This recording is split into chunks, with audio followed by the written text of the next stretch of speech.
Tarik Halilintar mengakui bahwa Fujianti Utami, adik dari almarhum Bibi Andiansyah adalah sosok yang spesial.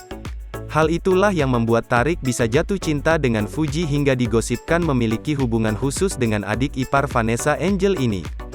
Bahkan, Tarik menyiapkan sebuah hadiah khusus yang ia beli di Turki dan akan diserahkan di hadapan keluarga besar Fuji.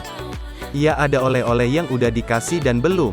Ya, nanti rencananya ada barang yang mau aku kasih ketika Fuji lagi sama keluarganya, ujar Tarik Halilintar saat ditemui di kawasan Pondok Indah, Jakarta Selatan, Minggu, tanggal 23 Januari tahun 2022. Ya emang dia istimewa gimana dong? Aku gak bisa jelasin ya gimananya, katanya sembari tertawa. Tarik juga sudah dapat lampu hijau dari kedua orang tuanya jika ingin menjalin hubungan dengan Fuji. Udah ngobrol, beber Tarik.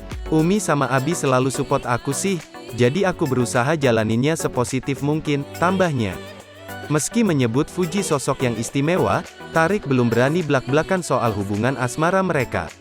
Namun yang pasti Tarik tak membantah jika saat ini dirinya sedang dekat dengan Fuji.